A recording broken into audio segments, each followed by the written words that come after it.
저에게는 저희 아버님이 홀로 이북에서 월남을 하셨기 때문에 할머니가 한 분밖에 없습니다. 친할머니.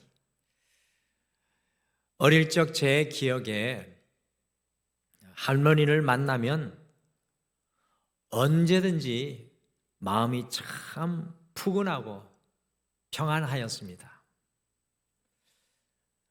왜 유독 할머니를 만나면 마음이 푸근해졌을까를 말씀을 준비하면서 가만히 돌이켜 생각을 해보니까 할머니들은 다른 사람들이 가지지 않은 것을 가졌기 때문인 것 같습니다. 할아버지가 가지고 있지 않는 것,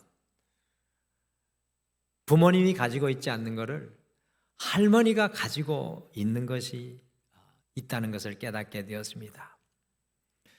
제 기억에는 할머니는 이 마음의 안부, 다시 말씀드립니다. 마음의 안부를 물어주는 유일한 분이셨던 것 같습니다. 마음의 안부를 물어주는 분.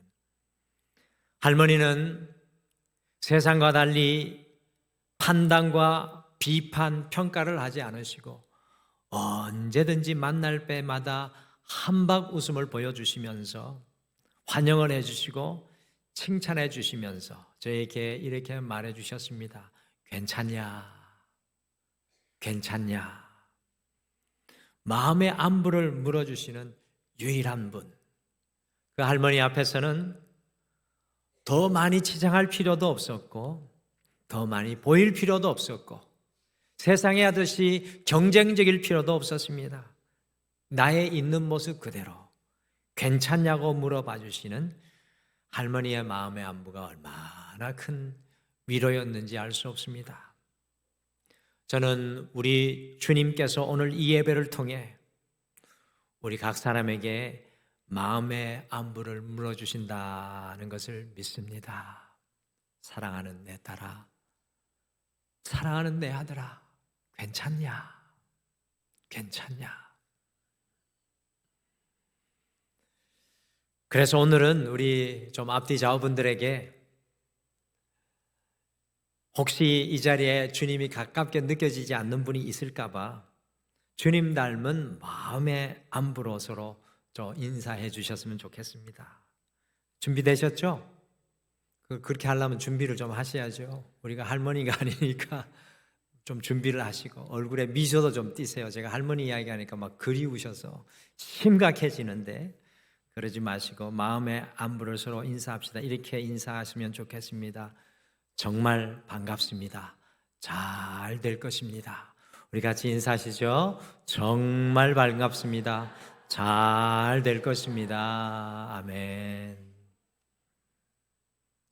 마음의 안부라는 책이 있어요. 사실 심리학적 상담 치료책이 있는데 우리가 교회에서도 마음의 안부를 물어줬으면 좋겠습니다. 교회에 와서도 막 경쟁적으로 성공했냐, 잘 됐냐, 잘했냐, 니네 아들은 어떻고 우리 아들은 이렇게 하지 마시고 마음의 안부.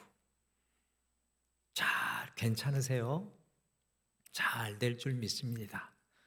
우리 등마루의 인사가 되기를 간절히 소명합니다. 오늘 본문인 누가복음 9장은 누가복음 24장 전체에서 아주 중요한 트랜지션 포인트, 이 전환점이 이루어지는 말씀입니다. 오늘 누가복음 9장이 중요합니다. 앞에 도표로 보시는 것과 같이 누가복음 1장부터 4장 13절까지는 주로 예수님의 유년 시절에 대한 이야기로 예수님의 공생의 이전의 말씀이 1장부터 4장 13절에 전해지고 있고요.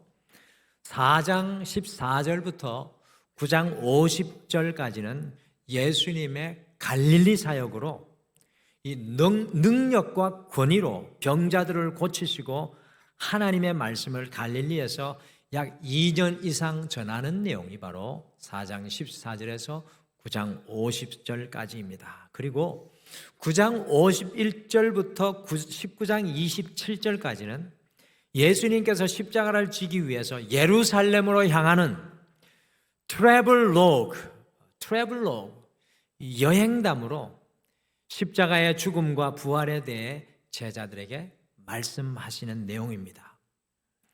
그리고 19장 28절부터 24장 마지막까지는 예수님께서 예루살렘에서 고난받으시고 또 십자가에 못 박히신 예수님의 사역에 대한 말씀이 누가복음의 내용이죠.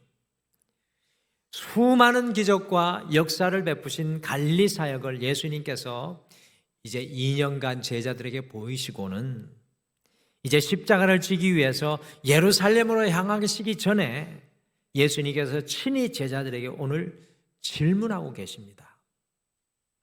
중대한 전환점의 문을 여는 이 질문은 이 제자들의 성숙을 위해서 너무나 중요한 것이었습니다. 주님께서 갈릴리 사역을 마치면서 이 제자들의 성숙을 위해서 어떤 질문을 하고 계십니까? 여러분들, 이 질문은 오늘을 살아가는 우리의 성숙을 위해서도 여전히 유효한 질문이며 반드시 필요한 그리스도인의 삶에서 제자인 우리에게 반드시 필요한 질문입니다. 권세윤 작가가 화면에 보시는 세상을 바꾼 질문이라는 책에서 영미문화권과 달리 우리나라의 질문이 사라진 교실과 의문을 품지 않는 한국 국민들의 모습을 안타까워하면서 저 고대 문명부터 근대까지 세상을 바꾸었던 7가지 질문을 저 책에서 탐구했습니다. 그러면서 질문이 탐구의 시작이고 질문이 인간 역사의 미래이며 인류 문명의 역사는 질문하는 역사다라고 주장을 했습니다. 정작 처음 질문을 던진 사람은 전혀 의식하지 못했지만 사소한 물음 하나가 이후의 역사를 완전히 뒤바꿔 놓은 사례가 이루 헤아릴 수 없이 많다고 합니다. 굵직한 질문은 인류 문명의 굵직한 트랜지션 포인트, 대전환점의 역할을 한다는 것입니다. 그렇습니다. 오늘 예수님께서 이 갈릴리 사역을 마무리하시면서 이 전환점에서 제자들에게 질문하는 것은 이 제자들의 시각과 의식을 완전히 뒤바꾸는 역할을 하는 것이었습니다. 그래서 오늘 등마루의 10번째 와서 보라의 이 시간은 성숙을 위한 3가지 질문, 성숙을 위한 3가지 질문이라는 제목으로 예수님께서 제자들에게 던지셨던 이 3가지의 질문을 우리가 추적을 하면서 이 질문이 우리의 삶에 어떻게 적용되어야 될지 함께 묵상을 하시겠습니다. 우리의 인생의 중대한 전환점마다 주님께서 여러분과 저에게 무엇을 질문하시겠습니까? 주님은 사실은 우리에게 질문하고 계십니다. 오늘도 질문하고 계시죠. 먼저 오늘 말씀해 보니까 첫 번째 질문, 고백을 위한 질문입니다. 고백을 위한 질문. 우리 그 밑에 질문, 첫 번째 질문 같이 한번 읽어보실까요? 같이 읽겠습니다. 시작. 너는 나를 누구라 하느냐? 고백을 위한 질문을 주님께서 하십니다. 너는 나를 누구라 하느냐? 누가복음에서 우리 예수님은 중요한 순간마다 기도를 하셨는데요. 누가복음은 사실 예수님의 기도의 총론을 보여주는 복음서입니다. 예수님이 기도하셨는데, 예수님도 기도하셨는데 우리는 왜 기도하지 않을까요? 어쨌든 우리 예수님은 중요한 순간마다 기도를 하셨는데 18절에 보시면 예수님께서 오늘 제자들에게 성숙을 위한 질문을 하시기 전에도 어김없이 기도하고 계십니다. 여러분들 어떻게 생각하세요? 누구를 위해 기도하셨겠습니까? 누구를 위해 기도하셨겠습니까? 저는 생각하기를 제자들의 성숙을 위해 간절히 기도하셨을 것이라고 생각합니다. 기도하신 후 우리 주님께서 18절에 무리가 사람들이 나를 누구라고 하느냐라고 질문하셨습니다. 예수님은 자신에 대한 소문을 질문하셨어요. 그러니까 여러분, 우리 소문 좋아하잖아요. 다른 사람 이야기하는 거 좋아하잖아요. 그렇지 않습니까? 저만 그렇습니까? 왜 또 저만 그런 것처럼 다 이렇게 심각하게 소문 좋아하잖아요. 그 사람이 이랬더라 저랬더라. 그러니 우리가 소문에 대해 이야기하는 것 좋아하는 것처럼 19절에 보니까 제자들이 신이 났어요. 예수님의 들은 소문에 대해서 이야기를 합니다. 예수님 어떤 사람은 글쎄요, 예수님 보고 세례 요한이래요. 또 어떤 사람은 글쎄요, 예수님 보고 저 하늘에서 불을 내린 엘리야라고 합니다. 또 어떤 사람은 옛 선지자 중에 살아난 한 사람이라고 말합니다 라고 소문에 대해서 제자들이 저마다 다 한 소리씩 했습니다. 그런데 우리 예수님은요, 소문과 풍문에 만족하시는 분이 아니십니다. 우리가 신앙생활 할 때도 소문으로 신앙생활 하시는 분 많아요. 풍문으로 신앙생활 하는 분 많습니다. 어떤 분이 이랬더라, 어떤 분이 저랬더라, 어떤 목사님이 이랬더라, 누가 이랬더라. 신앙생활도 그냥 풍문으로 하는 분들이 많습니다. 들은 이야기로, 들은 풍월로. 그런데 우리 주님께서는요, 그걸로 만족하지 않습니다.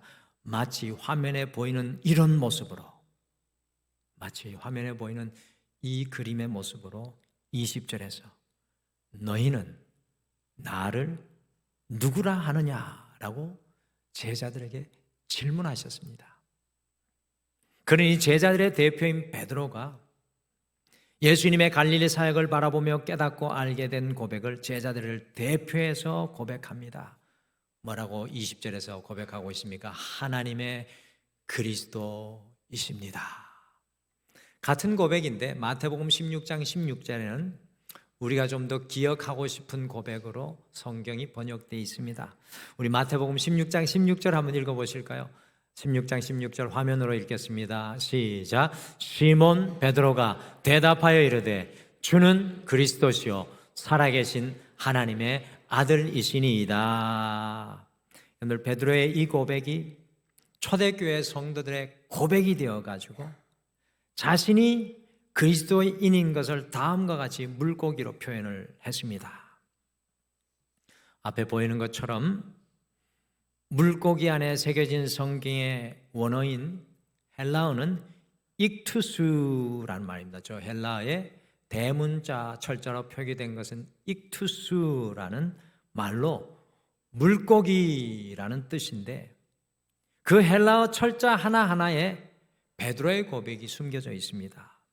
맨 앞에 철자 이에수스라는 이 철자는 이에수스라는 단어로 예수라는 말이고요.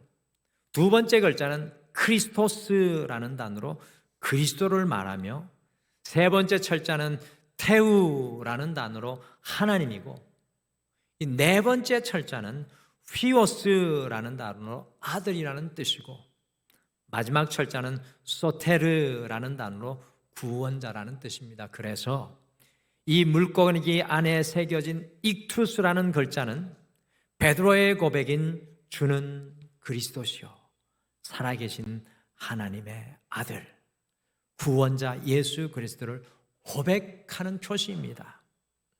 수많은 박해와 핍박 속에 살았던 초대교회 성도들은 이 고백을 자신의 집 문 앞에 붙여놓고 자신이 그리스도인 것을 비밀스럽게 성도들에게 서로 알렸던 고백과 표시가 바로 익투스입니다.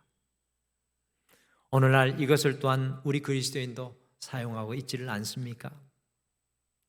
예수님께서 첫 번째 제자들의 성숙을 위해 너는 나를 누구라 하느라는 이 confession, 곧 고백을 위한 질문을 하고 계십니다. 우리의 삶 속에서 고백은 참 중요합니다. 우리의 삶 속에서 고백이 너무 중요합니다. 먼 기억을 좀 떠올려 보실까요? 남녀 간의 사랑이 언제 시작됩니까? 너무 멀어서 기억이 안 나시나요? 남녀 간의 사랑은 언제 시작됩니까? 이렇게 꿀먹은 벙어리가 되면 시작이 안 돼요. 고백한 그때부터 남녀 간의 사랑이 시작됩니다. 저는 제 아내를 만나 처음 고백할 때 나는 당신을 내 결혼 상대로 만날 것입니다 라고 처음부터 고백을 했습니다. 물론 이 고백을 들은 제 아내는 처음에 무척이나 황당해하고 당황해했습니다. 처음 만나는데 무슨 결혼을 이야기하냐라고 생각을 했다고 합니다. 그런데 더 놀라운 것은 그때가 제 아내 대학교 3학년 때이니 당연한 반응이죠. 대학교 3학년이 뭐를 알겠습니까? 저는 군대가 왔다 와서 좀 낫지만 대학교 3학년 때 결혼을 전제로 만난다. 그러니까 황당하죠. 그러나 저는 이미 만나기 전 당신과 결혼하겠습니다라고 전부를 건 고백을 한 것입니다. 그래서 나중에 저한테 프로포즈를 했느니 안 했느니 이야기를 많이 하는데 사실은 만날 때부터 프로포즈를 했는데 무슨 프로포즈를 하라고? 어쨌건 저희 둘 간의 문제니까 계속 싸우겠습니다.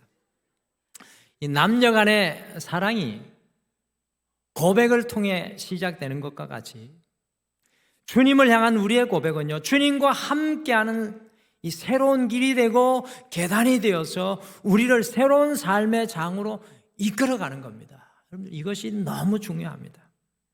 주님을 향한 우리의 고백은 마치 문과 같아서 우리가 주님께 고백하면 인생의 다른 문이 열려지게 됩니다. 마태복음 16장에서 주는 그리스도시요 살아계신 하나님의 아들이십니다라는 베드로의 고백을 주님께서 들으시고 기뻐하시면서 그 고백을 반석으로 삼아서 그 위에 주님의 교회를 세울 것을 약속하셨습니다. 너희는 나를 누구라고 하느냐라는 제자들을 향한 예수님의 질문은 제자들을 고백으로 이끌어내는 질문이었습니다. 고백으로 이끌어내는 질문. 지금 예수님께서 예루살렘을 향하여 십자가를 지고 가시는 이 대전환점의 시점에서 제자들에게 무엇이 필요하였겠습니까? 바로 제자들의 고백이 필요했습니다. 우리의 인생이 어둡고 혼란스러울 때 우리에게 과연 무엇이 필요하겠습니까? 너는 나를 누구라 하느냐? 주님을 향한 우리의 흔들리지 않는 믿음의 고백이 필요합니다. 믿음의 고백이. 저는 신약 성경의 고백 중에 여러분들은 어떤 고백을 제일 좋아하세요? 성경 중에 어떤 고백을 제일 좋아하십니까?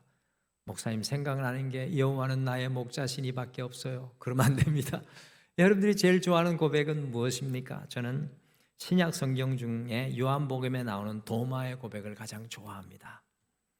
예수님을 의심하였던 도마가 주님을 다시 만나게 되었고 주님이 내 손으로 내 손에 못자국과 창자국 난 곳에 넣어보라고 했을 때 요한은 그렇게 하지 않고 20장 28절에서 요한복음 이렇게 고백합니다. 나의 주 나의 하나님. 의심 많았던 도마가 나의 주 나의 하나님이라고 고백했을 때 도마의 인생은 완전히 다른 인생의 장이 서게 되었습니다. 사랑하는 성도 여러분, 오늘 이 삶의 자리에서 우리를 전진하게 하고 우리를 담대하게 하고 우리가 다시 시작하게 하는 것이 무엇이겠습니까? 그것은 나를 향한 고백이 아니라 내가 가진 것을 세워보는 것이 아니라 오늘 이 삶의 자리에서 나의 주님을 고백하는 것, confession. 내가 주님을 무엇으로 고백하느냐에 따라 우리의 인생은 새로운 삶의 장이 열려지게 된다는 것입니다. 이번 한 주 여러분과 저는 주님께 무엇을 고백하시고 하시겠습니까? 그리고 주님을 무엇이라고 고백하셨습니까? 이 고백이 10년 전, 20년의 고백은 아닙니까? 주님의 질문을 기억하시길 바랍니다. 너는 나를 누구라고 하느냐? 너는, 죄송합니다. 손가락질 하겠습니다. 너는, 이 손가락질이 중요합니다. 너는 나를 누구라고 하느냐? 두 번째 우리의 주님의 질문은 삶을 위한 질문입니다. 우리 그 질문 같이 읽어보실까요? 같이 읽겠습니다. 시작. 너는 어떻게 살 것이냐? 오늘 본문의 두 번째 질문부터는 사실은 보이지는 않지만 저는 개인적으로 마치 예수님의 질문이 들려오는 것 같이 느껴집니다. 예수님께서 제자들의 성숙을 위해 너는 어떻게 살 것이냐라는 제자들의 삶을 위한 질문을 하고 계신 것 같습니다.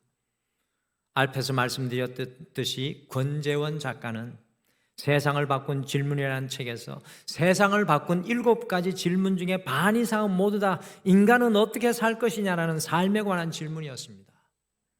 사실 성도에게 있어서 고백 이후에 가장 중요한 질문은 어떻게 살 것이냐라는 삶에 대한 진지한 질문입니다. 그리스도인으로서 어떻게 살 것이냐는 삶의 진지한 질문이 한국의 많은 성도들에게 사라져 있습니다. 이 질문이 우리에게 각인되어져야 합니다.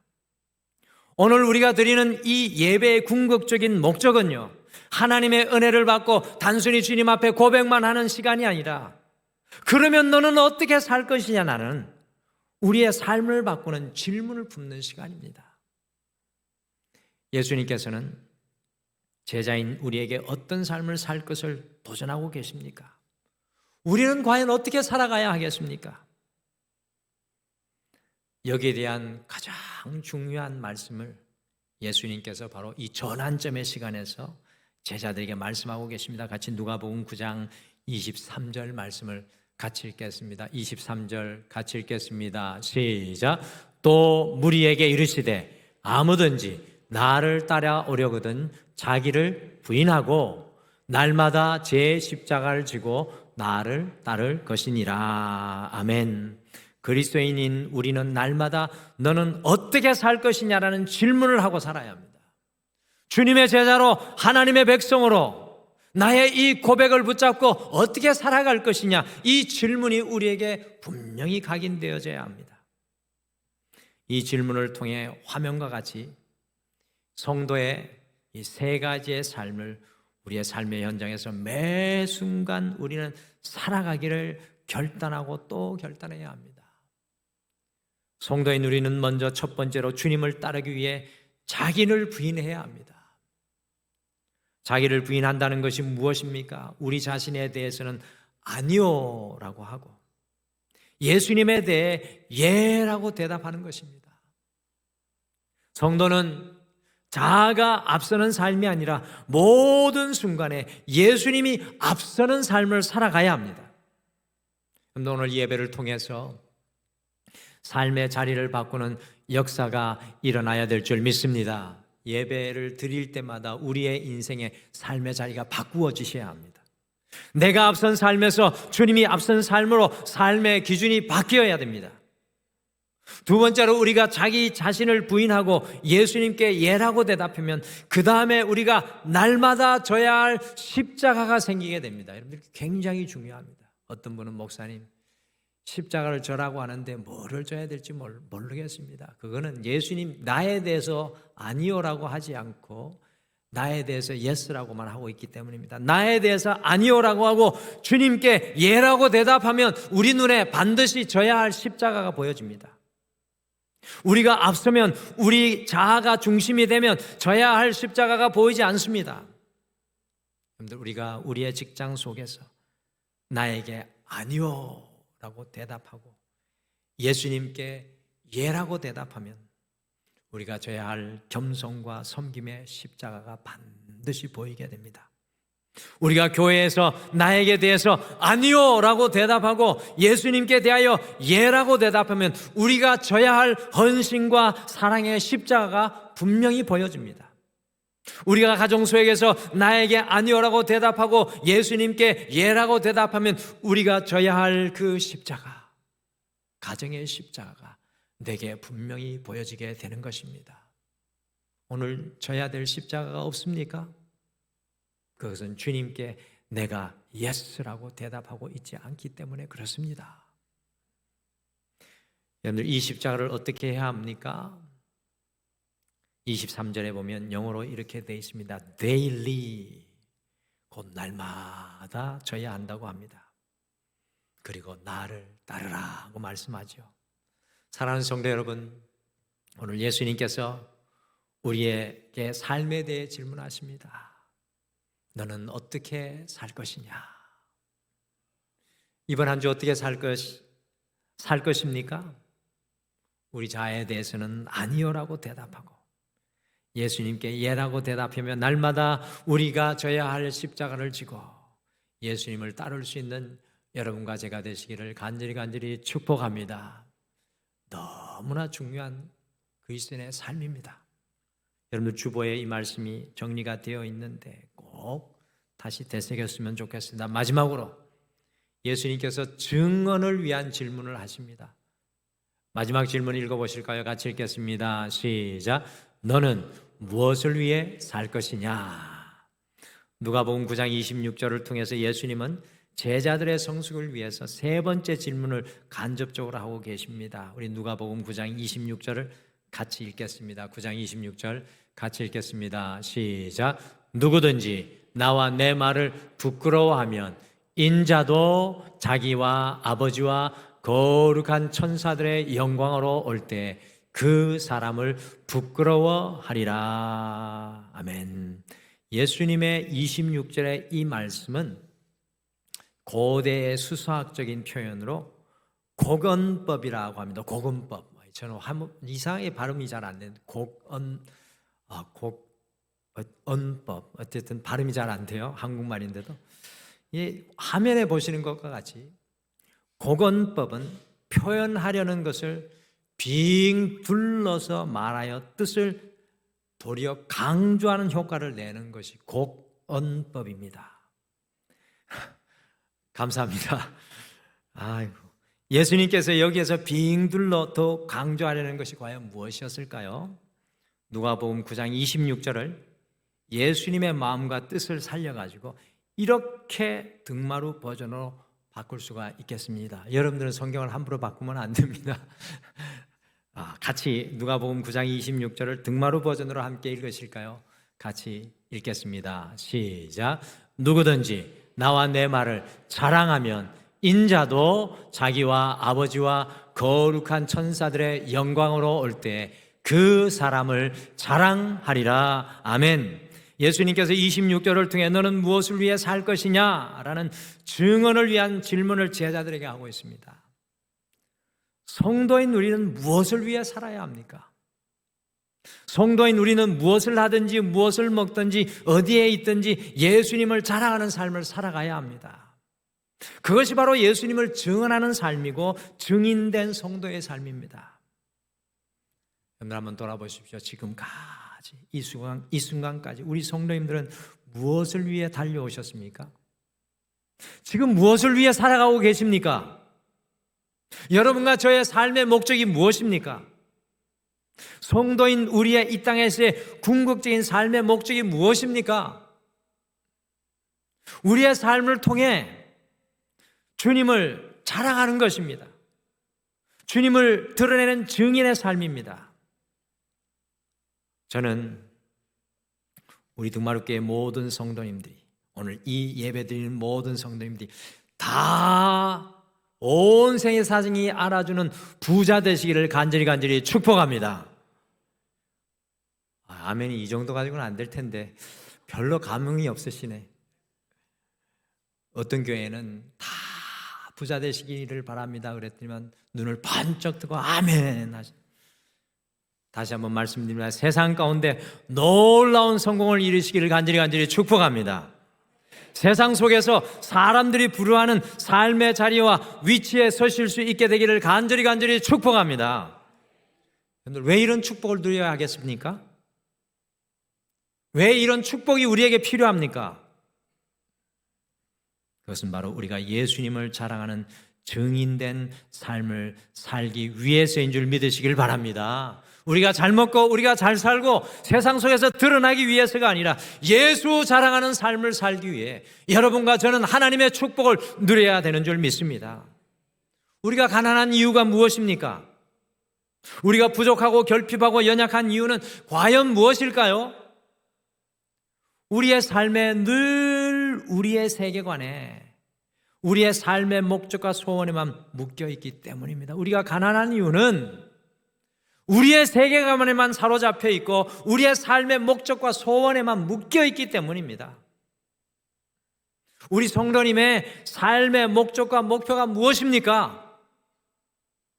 우리의 삶의 목적이 원대하기를 바랍니다. 여러분과 저의 비전이 커지기를 바랍니다. 단순히 우리 가정과 자녀가 잘 되는 것을 넘어 우리의 삶의 목적이 주님을 자랑하는 증인된 삶을 사시기를 소망할 수 있는 여러분과 제가 되기를 간절히 축복합니다. 여러분들, 지난번 양궁에서 금메달을 딴 어떤 자매가 인터뷰 때 뭐라고 했습니까? 이 모든 것이 하나님의 영광입니다. 내가 금을 딴 것이 내 노력과 내 수고와 내 영광을 위한 것이 아니라 하나님을 자랑하기 위함입니다. 얼마나 멋있는지 알 수 없습니다. 그와 같이 주님을 자랑하면 주님의 축복은 자연히 우리를 따라오게 될 줄 믿습니다. 이것이 바로 우리 그리스도인의 축복관이 되어야 합니다. 사랑하는 성도 여러분, 주님께서는 성숙을 위해 우리에게 질문합니다. 너는 무엇을 위해 살 것이냐? 여러분들, 남아있는 인생 우리가 무엇을 위해 살겠습니까? 이제 건강도 점점 연약해져 가고 우리의 옛사람은 점점, 우리의 속 겉사람은 점점 후패해 갑니다. 우리에게 무슨 소망이 있습니까? 예수님 자랑하는 것, 그것이 우리의 소망이 되어야 될 줄 믿습니다. 이번 한 주 무엇을 하시든지 주님을 자랑하시는 여러분과 제가 되실 수 있게 되기를 간절히 축복합니다. 여러분들, 기도를 바꾸세요. 자녀가 잘 되게 해 주십시오. 아닙니다. 목적 없는 기도예요. 우리의 세계관에 갇히는 기도입니다. 주님, 내 자녀가 하나님을 자랑하는 주의 자녀가 되게 하여 주시옵소서. 주님, 내 사업과 직장이 하나님을 자랑할 수 있도록 인도하여 주시옵소서. 이 정도의 기도 제목은 할 수 있어야 되지 않겠습니까? 주님께서는 오늘 중요한 전환점에서 제자들을 성숙을 위해 질문하십니다. 또한 성도인 우리의 성숙을 위해 질문하십니다. 주님을 향한 우리의 고백을 위해 첫 번째로 질문하십니다. 너는 나를 누구라 하느냐? 오늘 주님께서는 우리를 향해 강하게 말씀하십니다. 너는 나를 누구라 하느냐? 나는 너의 고백이 필요하다. 그리고 주님, 우리의 삶을 위해 질문하십니다. 너는 어떻게 살 것이냐? 나의 자녀로, 나의 백성으로 어떻게 살 것이냐? 그리고 마지막으로 정언을 위해 질문하십니다. 너는 무엇을 위해 살 것이냐? 이 세 가지의 질문을 마음에 품으시고 주님을 향한 고백으로, 삶으로, 자랑으로, 증언으로 살아가시는 귀한 한 주가 되시기를 간절히 축복합니다. 오늘 말씀 생각하시며 이 찬양 같이 고백했으면 좋겠는데요. 이 제목도 고백이라는 찬양인데 우리 주보에 있습니다. 악보가 있는데 아주 오래된 찬양입니다. 네, 오늘 이 고백이라는 찬양을 가사를 이렇게 떠올리며 보니까요, 주님은 사실 우리에게 인생에 어두우면 어두울수록, 인생의 중요한 자리면 자리일수록 고백을 받기를 원하십니다. 그리고 그 고백을 통해서 주님께서는 우리가 우리 자신을 부인하고 주님께 예라고 말하며 오늘 내가 져야 할 십자가를 지고 주님을 따르기를 원합니다. 그리고 오늘 말씀과 같이 우리의 삶의 목적이 주님을 드러내는 그 고백이 되기를 원합니다. 우리 같이 이 찬양 함께 고백하시겠습니다.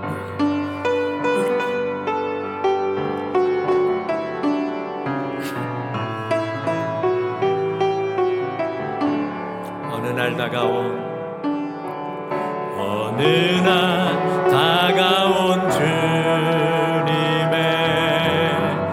이름을 부를 수 없어서요.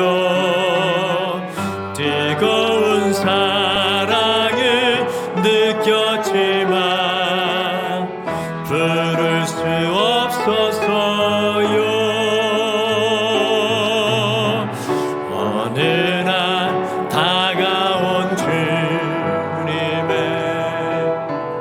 모습을 쳐다볼 수 없어서요.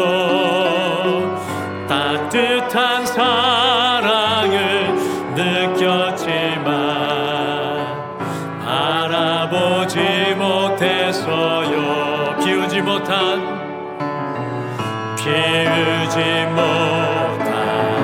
작은 가슴, 주님의 사랑은 너무 커요.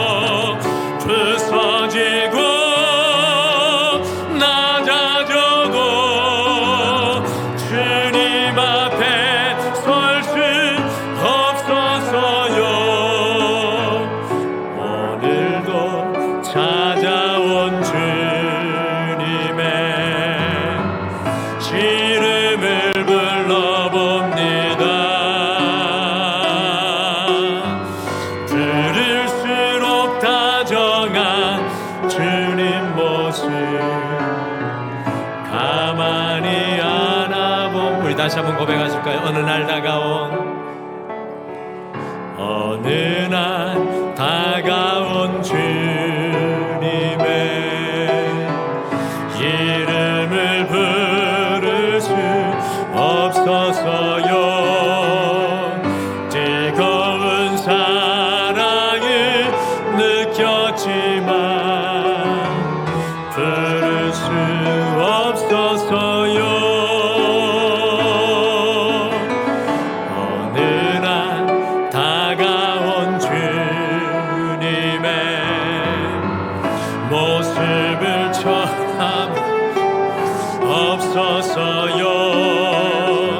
따뜻한 사랑을 느꼈지만 바라보지 못해서요. 비우지 못한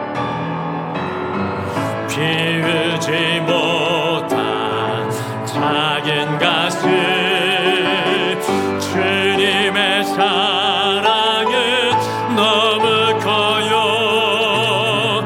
부서지고 낮아져도 주님 앞에 설 수 없어서요. 오늘도 찾아온 주님의 이름을 불러봅니다. 이름을 불러봅니다. 부를수록 다정한 주님 모습 가만히 안아봅니다. 사랑하는 성도 여러분, 오늘 이 시간 주님께서는 여러분과 저의 고백을 듣기를 원하십니다. 고백이 사라진 우리의 신앙 속에 오늘 베드로와 같이, 도마와 같이, 다윗과 같이 주는 그리스도시요 살아계신 하나님의 아들이시이다. 오 나의 주, 나의 하나님이여, 우리의 그 고백을 다시 올려드려서 우리의 삶까지 주님 앞에 구별하고 우리의 삶의 목적이 주님을 자랑하는 증인된 삶 되게 하여 주시옵소서. 함께 결단하시며 잠깐 기도하겠습니다. 하나님, 주여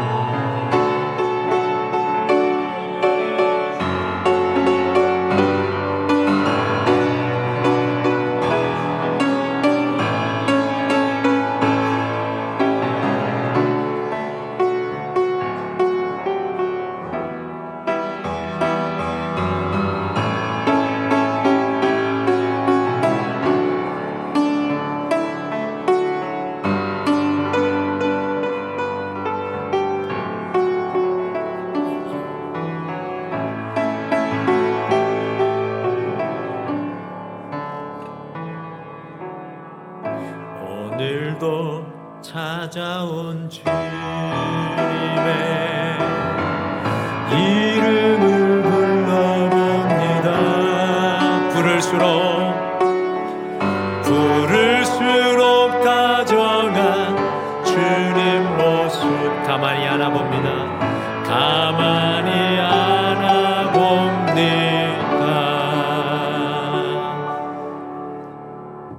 지금은 우리 주 예수 그리스도의 은혜와 우리 하나님 아버지의 극진하신 사랑하심과 성령님의 함께하심과 위로하심과 동행하심이 오늘 이 예배를 드리며 주님께서 말씀을 통해 질문하시는 인생의 세 가지 질문을 가지고 삶의 현장으로 나가는 모든 성도님들 위해, 가정 위에, 자녀들 위해, 직장과 사업 위에, 이 교회 위에, 온 세계 열방 위에 영원토록 함께 하시기를 간절히 축원하옵나이다. 아멘.